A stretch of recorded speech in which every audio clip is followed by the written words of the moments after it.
O governo temporário de Michel Temer completou um mês ontem. E durante esses 30 dias, Temer fez uma completa reforma nos ministérios, anunciou medidas para conter a crise econômica, conseguiu várias vitórias no Congresso Nacional e se viu também envolvido em escândalos políticos. No domingo, 12 de junho, o governo de Michel Temer completou um mês. O vice assumiu o cargo interinamente depois de o Congresso Nacional afastar Dilma Rousseff para começar o processo de impeachment. Nas últimas 4 semanas, o governo temporário viveu momentos de vitória no Congresso e de polêmicas e escândalos. Temer assumiu, reduzindo o número de ministérios de 32 para 23. Mas depois, com a pressão popular, recriou o Ministério da Cultura. Na economia, o interino conseguiu o apoio dos parlamentares para rever a meta fiscal e recebeu a permissão para fechar o ano com 170 bilhões e meio de reais de déficit. A Câmara também votou a desvinculação das receitas da União. O projeto estava parado há meses na Casa e agora vai para o Senado. As vitórias de Temer no Congresso se devem à enorme base de apoio. O presidente interino tem 367 deputados e 55 senadores apoiadores do governo dele. Mas Temer também está no meio de polêmicas. Precisou demitir 2 ministros por suspeita de participação em planos para atrapalhar a Lava Jato. E continua sendo alvo de críticas de setores sociais que não reconhecem a legitimidade do governo interino. A fama de articulador se mostra verdadeira. Temer já se reuniu com empresários, com centrais sindicais e representantes de aposentados e recebe parlamentares para conversas. Enquanto isso, a cúpula do PMDB, partido de Temer, enfrenta a instabilidade causada pelos pedidos de prisão contra nomes de importância da legenda. José Sarney, ex-presidente, Renan Calheiros, presidente do Senado, Eduardo Cunha, presidente afastado da Câmara, e Romero Jucá, presidente do partido, senador e o primeiro-ministro de Temer a cair. E o presidente em exercício, Michel Temer, assumiu o governo já faz um mês. Uma das principais promessas, mudar os rumos da economia brasileira. No entanto, boa parte das medidas anunciadas nesses primeiros dias de gestão seguem as linhas das propostas já apresentadas pela equipe econômica da presidente afastada Dilma Rousseff. Há um mês no comando do país, o presidente interino Michel Temer mantém a economia sem grandes mudanças. Assim como propunha Nelson Barbosa, ministro da Fazenda de Dilma Rousseff, a nova equipe econômica conseguiu aumentar o rombo autorizado para as contas públicas. Dilma queria permissão para um déficit primário de até 96 bilhões e 600 milhões de reais. A equipe de Temer já tem autorização legal para um rombo bem maior, 170 bilhões e 500 milhões. Dilma quis reformar a Previdência Social. Temer também quer. A proposta é a mesma, estabelecer idade mínima para aposentadoria, mas desta vez até os atuais trabalhadores já seriam afetados. O governo Dilma apoiava a renovação da desvinculação de recursos da União. Com isso, o governo teria mais liberdade para usar os recursos do orçamento com alíquota de 30%.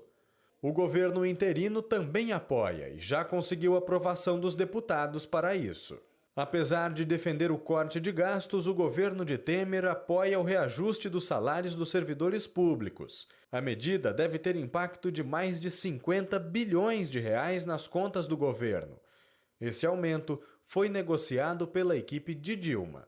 Quando o assunto é impostos, os dois governos pensam um pouco diferente. Dilma Rousseff elevou vários tributos e queria recriar a CPMF. O atual ministro da Fazenda, Henrique Meirelles, não é a favor do imposto, mas já disse que pode haver aumento de impostos em algum momento. Até a principal proposta da nova equipe econômica é parecida com um projeto apresentado pelo governo afastado.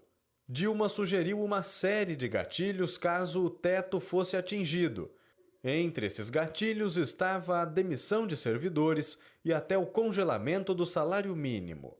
Temer pretende fixar um teto para os gastos e limitar até saúde e educação. Apesar de manter muitas das propostas do governo afastado, a nova equipe econômica trouxe novas sugestões.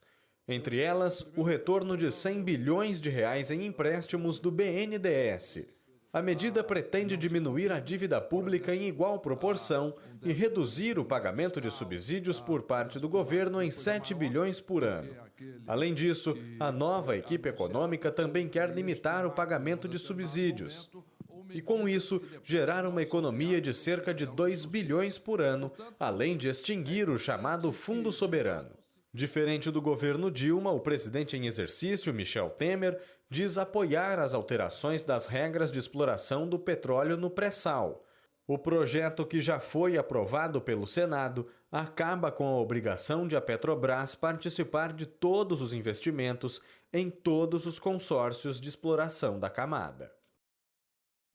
Aqui dentro do estúdio a gente conversa um pouco mais sobre esses assuntos de economia com o nosso convidado de hoje, o Dr. Laureano Rosa, economista da Universidade de Taubaté, a Unital. Laureano, obrigado pela presença mais uma vez. Boa noite. Boa noite para todos. Eu que agradeço mais uma vez o convite, né? E fico muito honrado de estar aqui. O prazer é nosso, Laureano.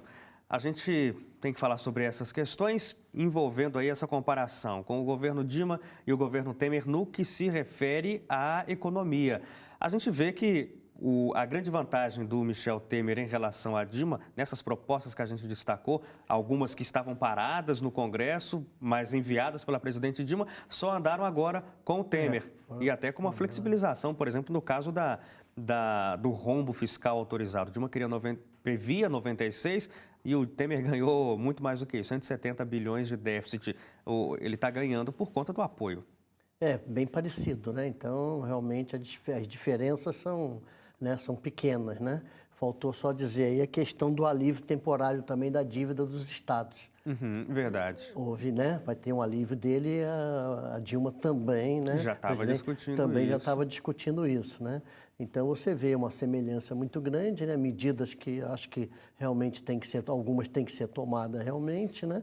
Mas que quando você tem realmente, talvez isso aí mostra a importância como que a política e a economia estão ligados, né? Quer dizer, então ele está conseguindo isso politicamente, aprovar os pacotes que são necessários que ela não conseguia, tá certo? Sim, agora, por exemplo, esse é um assunto interessante, Laureano, porque havia muitas críticas contra as propostas apresentadas pelo governo, pela equipe econômica da presidente Dilma, incluindo, talvez principalmente, esse pedido de autorização para fechar o ano com um déficit. A oposição era ferrenha ao criticar isso. Agora, com o Temer, essa autorização foi até ampliada. Isso mostra o quê? O que está errado nessa situação? A proposta é tão boa assim? Ela não é que ela é boa, né? Ela é necessária, você não tem jeito, existe um rombo, né? Então, como que você vai fazer? Você não vai conseguir fechar as contas.